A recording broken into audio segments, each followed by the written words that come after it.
വയസ്സുകാരിയെ പീഡിപ്പിച്ചു കൊന്ന കേസിൽ പുനരന്വേഷണം ഒഴിവാക്കി അപ്പീൽ മാത്രം നൽകാനുള്ള സർക്കാരിന്റെ നീക്കം ആരെ രക്ഷിക്കാനാണ്? പ്രതിയെന്ന് പോലീസിന് തന്നെ ഉറപ്പുണ്ടായിട്ടും കൃത്യമായ തെളിവുകൾ കണ്ടെത്താൻ കഴിയാതെ പോയത് പോലീസിന്റെ തന്നെ പരാജയമാണ്. സത്യത്തിൽ പോലീസിന് തെളിവുകൾ കണ്ടെത്താൻ കഴിയാതെ പോയതാണോ അതോ ബാഹ്യസമ്മർദ്ദം ഉണ്ടായി കാണുമോ? ഇതിലും വലിയ കേസുകൾ നിഷ്പ്രയാസം തെളിയിച്ച കേരള പോലീസിന് അങ്ങനെ ഒരു തെറ്റ് പറ്റുമോ? ഈ ചോദ്യങ്ങൾ ഉയരുന്നിടത്താണ് സംശയങ്ങൾ ബാക്കിയാവുന്നത്.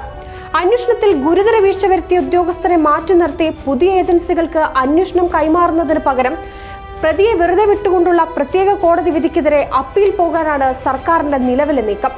ഡിവൈഎഫ്ഐ നേതാവായ പ്രതിക്ക് വേണ്ടി ആദ്യം മുതലേ ഉന്നത നേതാക്കൾ ഇടപെട്ടിരുന്നു എന്ന ആരോപണം ശരിവെക്കുന്നതായിരുന്നു പ്രതിയെ വെറുതെ വിട്ടുകൊണ്ടുള്ള നടപടി.